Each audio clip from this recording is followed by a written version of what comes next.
Bonsoir Jean-Jacques. Bonsoir Elie. On est ravis évidemment de vous accueillir ici, vous l'avez vu, les spectateurs ont apprécié votre film.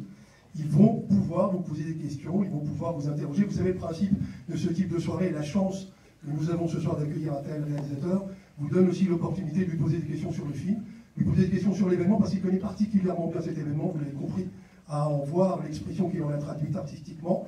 N'hésitez pas, je sais que c'est un peu difficile, donc si vous hésitez un peu, je poserai les premières questions, mais je vous encourage, en tout cas, à ne pas hésiter à profiter de cette présence.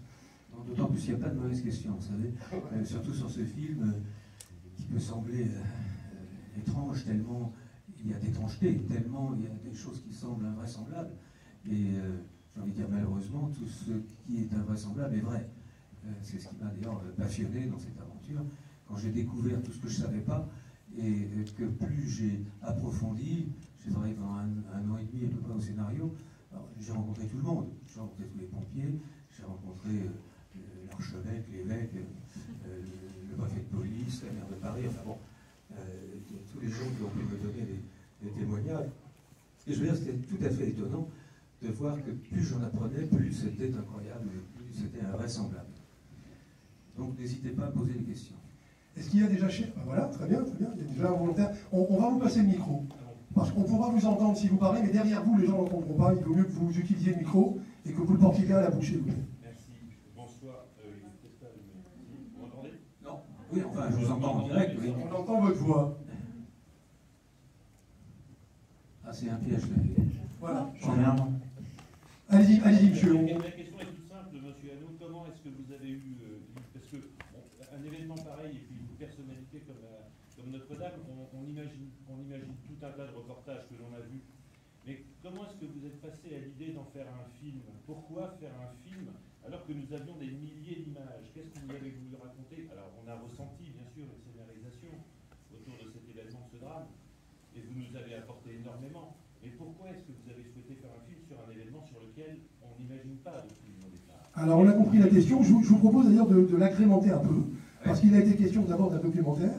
Et comment vous êtes passé de cette démarche de documentaire qui vous a été proposée à l'ambition de réaliser ce film? Très très vite, lorsque l'événement s'est produit, je n'étais pas à Paris, j'habite à côté de Notre-Dame, mais je n'étais pas là. Il n'y avait pas la télé qui marchait dans la petite maison où j'étais. J'ai donc vécu l'incendie à la radio. Et très vite, j'ai dit à ma femme, est-ce que tu imagines le nombre de connards qui vont se précipiter pour faire un film sur ce sujet? Et des noms parmi eux.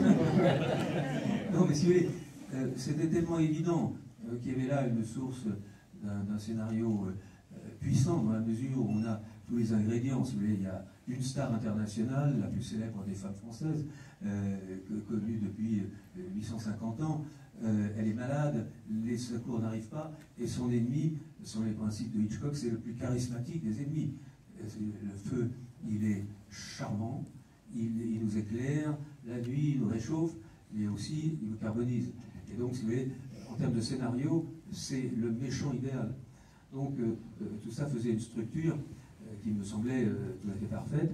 Je ne me suis pas du tout occupé d'imaginer que j'allais me retrouver à faire un film comme ça, mais mon grand ami Jérôme Sédou, qui est quelqu'un qui m'a aidé depuis lorsqu'il a repris l'affaire de la Claude Berry. Alors, Jérôme Sédou est le président de Pathé Distribution. Voilà.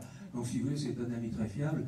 Et il avait envie, il m'appelle en me disant, écoute, tu n'as jamais fait de documentaire. Effectivement, je n'ai jamais fait de documentaire. Qu'est-ce que tu dirais de faire un film de montage pour les grandes salles, etc., avec l'événement de Notre-Dame? A priori, pas grand-chose. Enfin, il me donne un petit sac de documents. Je rentre chez moi et après le dîner, je compulse. Figurez-vous, il y a 3 heures du matin, après avoir lu un livre et une vingtaine d'articles, je prends mon téléphone pour l'appeler, pour lui dire oui. Parce que ce que j'ai découvert, je ne le savais pas du tout. J'ai vu des milliers d'images, j'ai vu 1000 fois la même image, la flèche qui tombe, le machin. Je n'avais rien compris. Je ne savais pas du tout ce qui s'était passé. Ni comment le feu avait démarré, mais ce n'était pas l'objet de mon film, mais les choses trappes, les dysfonctionnements, c'était pas croyable.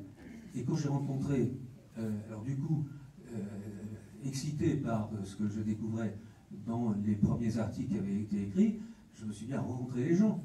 Et là, ils me racontaient des choses encore plus stupéfiantes que ce que les journalistes avaient pu amasser en quelques jours. Et ça a continué, ça continue, je peux vous dire, même encore maintenant, on me révèle des trucs qui sont invraisemblables. Mais alors du coup, je me suis passionné. D'abord, j'ai une très grande tendresse pour Notre-Dame, j'ai une très grande tendresse pour l'architecture médiévale. Pendant mes écoles de cinéma, j'ai continué à faire un certificat de licence de l'histoire du Moyen-Âge à la Sorbonne. Donc, si vous voulez, je suis dans cet environnement-là. Ça me plaît. Les cathédrales me plaisent. Je ne suis pas du tout croyant. Mais en revanche, j'aime les lieux de culte. Vous savez, j'ai fait un film qui s'appelle Le Nom de la Rose. C'est aussi un film dans un milieu religieux. J'ai fait 7 ans au Tibet. Même chose, c'était pas la même religion, mais c'était ma même fascination pour les temples, pour l'univers de la foi, des prières. Donc, voilà, je me suis lancé à corps perdu dans cette entreprise. Et en fait, c'est le film le plus rapide que j'ai jamais fait de ma vie.